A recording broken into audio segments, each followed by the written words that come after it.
আল্লাহ রাব্বুল আলামিন আল কোরআনুল কারীমে সূরা হজের 40 নম্বর আয়াতে বলছেন, আল্লাযীনা উখরিজু মিন দিয়ারিহিম বিগাইরি হাক্কিন ইল্লা ইয়াকুলু রাব্বুনাল্লাহ। কে বলছেন? আল্লাহ বলছেন। তো এইটার তো জাল সহি তালাশ করার দরকার নাই। যারা এই সমস্ত লোক বা ওই সমস্ত লোক যাদেরকে অন্যায়ভাবে বাড়িঘর থেকে বের করে দেওয়া হয়েছিল, তাদের অপরাধ ছিল এইটাই যে তারা বলতো আল্লাহ আমাদের একমাত্র রব।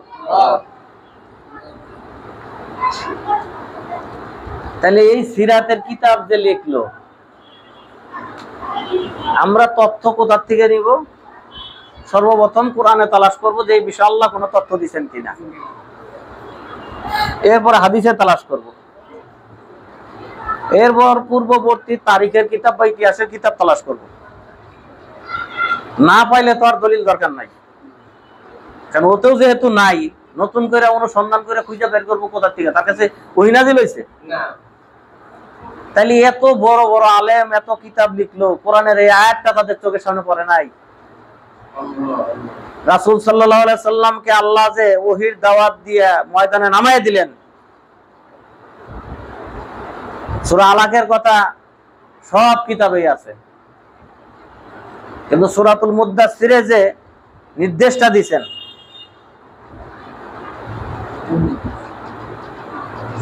এরপরে আয়াতটা মনে নাই, যেটার মধ্যে বলছেন তুমি মানুষকে তোমার রবের দিকে আহ্বান করো উত্তম কথা আর হিকমত সহকারে, মাওয়াইজে হাসানা ওয়াল হিকমা। তাহলে রাসূল সাল্লাল্লাহু আলাইহি সাল্লামের দাওয়াতের কথা না এগুলা? আর রাসূল সাল্লাল্লাহু আলাইহি সাল্লামের কাছে যারা দাওয়াত পাইছে তারা কি বলছে? রব্বানা, এটা তো একটা দোয়াও, হে আমাদের রব, ইন্নানা, নিশ্চয়ই, সামিনা, শুনতে পাইছি। তার মানে কি দাওয়াত না দিলে তা সে শোনে নাই?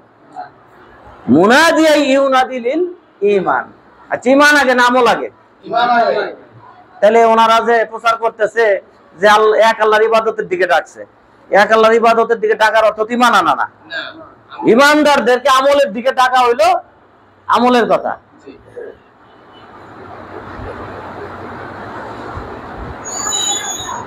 সামিনা মুনাদিয়া ইউনাদি লিল ঈমান আন আমিনু বিরাব্বিকুম। তাহলে দেখেন সিরাতের কিতাবে আছে কিনা? রাসূল সাল্লাল্লাহু আলাইহি ওয়াসাল্লাম মক্কার গুণে ধরা সমাজকে পরিবর্তন করার জন্য, তাদের ঈমান সংশোধন করার জন্য, তারা ঈমানদারি দাবি করতো নিজেদেরকে, তারা তো মুশরিক দাবি করতো না। তাহলে তাদেরকে ঈমানে ফিরাই আনার জন্য কি দাওয়াত দিছিল? সিরাতের কিতাব খোলেন তো দেখেন লেখা আছে কিনা আমিনু বিরাব্বিকুম বলে দাওয়াত দিছে, অথচ আল্লাহ কোরআনে বলতেছেন এই কথা বলে দাওয়াত দিছে।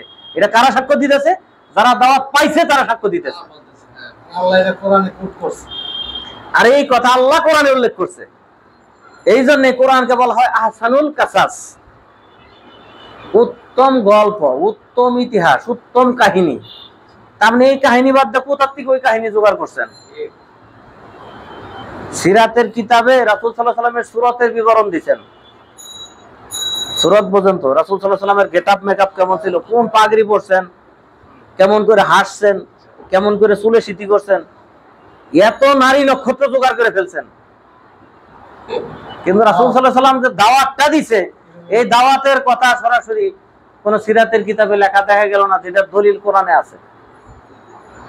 এটা তো বিতর্কের বিষয় না, আর আমি নতুন করে বলতেছি না।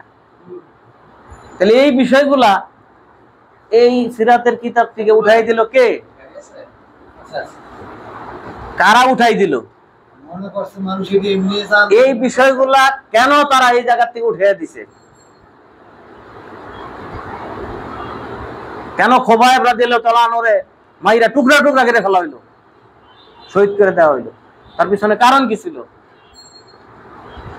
কেন বেলাল রাদিয়াল্লাহু আনহুরে এই পাটির মধ্যে মোড়াইয়া, চাটাইয়ের মধ্যে মোড়াইয়া, দুই দিক দিয়ে ধোয়া দিয়ে দম বন্ধ করে রাখা হইতো? উন্মুক্ত বালুর মধ্যে চার হাত পা বাইন্ধা বুকের উপরে পাথর চাপা দিয়ে রাখা হইতো? এমন তো কাহিনী নাই যে নামাজ পড়া অবস্থায় তার গাড্ডায় ধরে ধরে এনে এরকম করছে। নামাজ হজ জাকাতের আমল ছিলই না, সে কোন আমলের দাওয়াত দিতে গেছে? হ্যাঁ, ওই আমলটার নাম হলো আমলুস সালেহ, যেটা সূরাতুল আসরের মধ্যে আছে। অথচ এই আমল সালরে অর্থ বিকৃত কইরা হালকা করে দিছে। আমল সালের অর্থ বানাইছে নেক আমল, মানে পেশাব করতে গেলে বাম হাত দিয়ে লিঙ্গ ধরবেন, এটা একটা সুন্নতি আমল, এটাও একটা নেক আমল। কিবলার দিকে মুততে বলবেন না, এটাও একটা নেক আমল। এইটি করে জান্নাতে যাওয়া যাবো। এই কাজ কইরা রাসূল সাল্লাল্লাহু আলাইহি ওয়াসাল্লাম তার সাহাবীরা মক্কা থেকে বিতাড়িত হয়েছে, এটা নিয়ে সমাজে তাদের সাথে গন্ডগোল লাগছে। তাহলে নেক আমলটা কি ছিল? এই মক্কার 13 বছরে তারা যে আমলটা করছে এটাই ছিল মূলত নেক আমল। কি নেক আমল ছিল?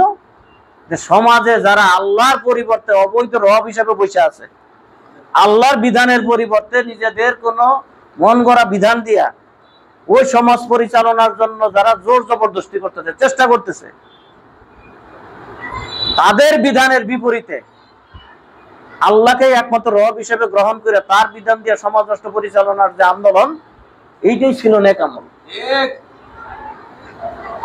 কোরআন ঈমানের ক্ষেত্রেও সুস্পষ্ট দিক নির্দেশনা আছে, আমলের ক্ষেত্রেও সুস্পষ্ট দিক নির্দেশনা আছে। এটা আম নির্দেশ, এটা নিয়ে বিতর্ক করার কিছু নাই। সূরাতুল বাকারায় আল্লাহ বলছেন কি, ফামাইয়াকফির বিত্তাগুত ওয়া ইউমিন বিল্লাহ, যারা তাগুতকে অস্বীকার অমান্য করছে অতঃপর আল্লাহর প্রতি ঈমান আছে, ফাকাদিস তামসাকা বিল উরওয়াতিল উসকা।